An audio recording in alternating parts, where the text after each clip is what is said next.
أعوذ بالله من الشيطان الرجيم.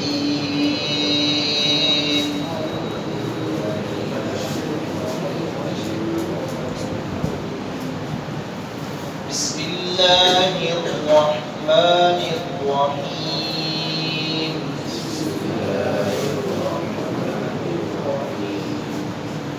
والذين يحاجون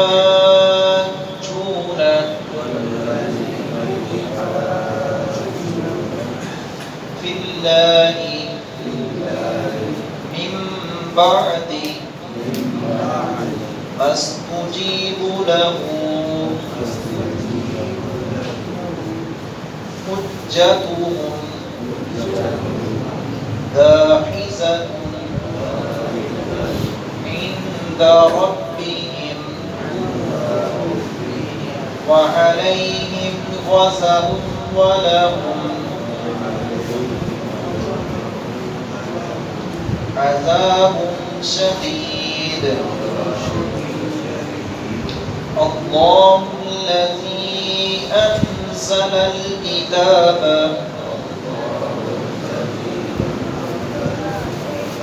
بالحق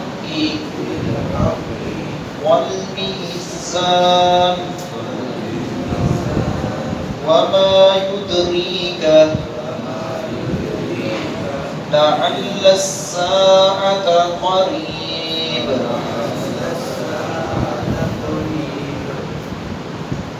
وہ لوگ جو جھگڑا کرتے ہیں اللہ کی ذات کے بارے میں جھگڑا کرتے ہیں مسلمانوں کے ساتھ، جو ایمان لا چکے ہیں، جو اسلام کو مان چکے ہیں، تسلیم کر چکے ہیں، ان کو بھی اب دوبارہ سے اسلانا چاہتے ہیں، برگلانا چاہتے ہیں، ان سے لڑائی جھگڑا کرتے ہیں اور کہتے ہیں کہ ہمارے نبی اہل کتاب بھی ہیں اور دیگر لوگ بھی ہیں، کہ ہمارے نبی جو ہیں وہ پہلے نازل ہوئے اور ہمارے نبی کو یہ کتاب نازل ہوئی، یہ کتاب قرآن سے بھی بہتر ہے، ہمارے نبی تمہارے نبی سے بھی بہتر ہے۔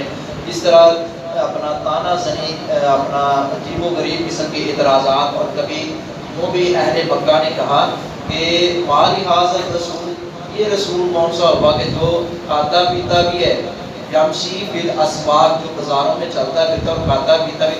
ان کے نزدیک رسول اور نبی ایک الگ مخلوق ہے، ایک ان کے ذہن میں تصور تھا کہ وہ شاید کو الگ مخلوق ہے، یہ ہماری طرح کا انسان ہے، اس کو ہم کیسے نبی اور رسول مان لیں۔ اس طرح انہوں نے جھگڑا کیا، فساد ڈالا، تو اللہ رب العزت کا غضب ایسے لوگوں پر ہوا، اور اللہ رب العزت نے فرمایا کہ یہ کتاب اللہ نے حق والی کتاب ہے جو نازل فرمائی ہے رسول اکرم صلی اللہ علیہ وسلم پر، اور وہ ترازو دیا گیا ہے جس سے تولا جاتا ہے انصاف اور حق سچ کی جو بات ہے اللہ رب العزت نے جو مقرر کیا ہے وہ ہو کر رہنا ہے۔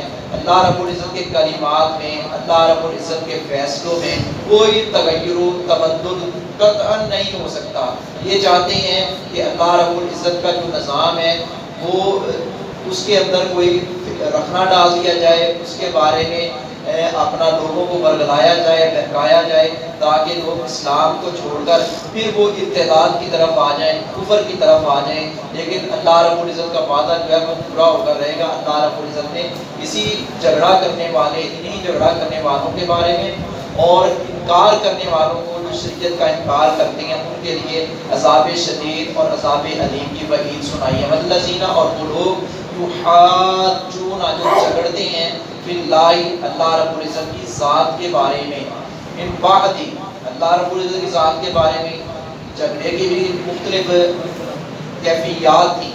بعض نے یوں کہا کہ ہم بتوں کو اس لیے پوجتے ہیں، یہ ہمارے سفارشی ہیں، پوجا اللہ کی کرتے ہیں، جو قربون الی اللہ زلفیٰ، یہ ہمیں اللہ کے قریب کرتے ہیں، اور ہماری ان کے آگے ان کی اللہ کے آگے۔ یہ مشرکین کا آج بھی عقیدہ یہ شروع سے چلا آ رہا ہے، اور یہ اپنا عقیدے کے اندر جو کمزوریاں ہیں، جو دراڑیں ہیں، ان کو ختم کرنا ہوگا۔ جب تک عقیدہ درست نہیں ہوگا اللہ اعمال بھی قبول نہیں کرے گا۔ یہ اللہ کی ذات کے بارے میں جھگڑتے تھے اور کہتے تھے کہ یہ اللہ کے قریب کرتے ہیں، یہ جتنے بھی ہمارے سفارشی ہیں یا ہم نے معبود بنا رکھے ہیں، یہ ہماری حاجتیں پوری کرتے ہیں۔ من بعد ما، اس کے بعد کہ فاستجیبوا لہ، مان لیا گیا اس کو، اس ذات کو مان لیا گیا، تسلیم کر لیا. بہت سارے لوگوں نے اسلام قبول کر لیا، مان لیا.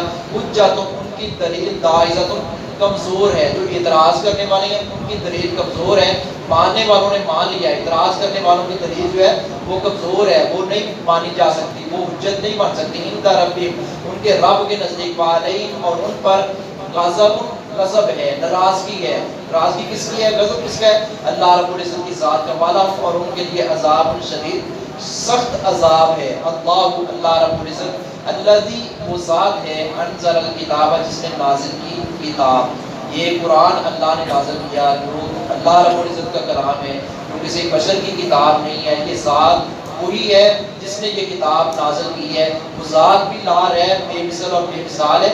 اور وہ جو کتاب اس نے قرآن نازل کیا ہے، جس کی ہم تلاوت کرتے ہیں، جس کو ہماری زندگی کا دستور اور منشور قرار دیا گیا ہے، جس کے اندر زندگی کے ہر معاملات کی اور عبادات کی اللہ رب العزت نے رہنمائی فرما دی ہے، وہ اللہ نے نازل کیا بالحق کی، حق کے ساتھ. والمیزان، اور ترازو. اور یہ ترازو ہے، اس کا لفظ اللہ نے بولا ہے کہ یہ ترازو اللہ نے قائم کرنا ہے. وہاں لوگوں کے اعمال تولے جانے ہیں، وہاں انصاف ہوگا، وہاں کسی کے ساتھ ذرہ برابر بھی زیادتی نہیں کی جائے گی. اللہ رب العزت کی عدالت میں انصاف چلتا ہے. اللہ رب العزت کی عدالت میں یہ نہیں کہ امیر کے لیے اور قانون ہے، غریب کے لیے اور قانون ہے، وڈیرے کے لیے اور قانون ہے، اور عام شخص کے لیے اور قانون ہے. یہ اللہ رب العزت نے اس ترازو کا تذکرہ کیا ہے. یعنی کہ مطلب یہ ہے کہ جو اس کتاب کو نہیں مانے گا، اس پر ایمان نہیں لائے گا، یا ایمان تو ظاہری طور پر ایمان کا دعویٰ کرتا ہے لیکن اس کے مطابق اپنی زندگی کو چلاتا نہیں ہے، اپنی زندگی بناتا نہیں ہے، اس کے دائرے میں اپنے آپ کو نہیں لاتا، پھر اللہ رب العزت نے یہ ترازو قائم کرنا ہے، جو ترازو فیصلہ کرے گا اس کلام کے منکروں کے بارے میں اور اس کلام پر ایمان لانے اور عمل کرنے والوں کے لیے. یہ اللہ رب العزت کی نے یہ ترازو قائم کرنا ہے. اس ترازو کا تذکرہ کیا، والمیزان، اور ترازو. وما یدری کا، اور کیا معلوم کراتی ہے آپ کو، لعل الساعة، شاید قیامت قریب، قریب ہی ہو. قیامت کے بارے میں آگے مزید تذکرہ آئے گا. لوگ کہتے تھے کہ قیامت نہیں آئی، آپ قیامت کے بعد بڑھا کرتے ہیں، قیامت آنی ہے پھر آتی کیوں نہیں، آپ کہتے ہیں قریب ہے. تو اللہ رب العزت نے فرمایا کہ اس چیز کا تمہیں پتہ چل جائے گا کہ قیامت واقعہ تک قریب ہے اور وہ آ کر رہے گی. اللہ ہم کرنے کی توفیق عطا فرمائے.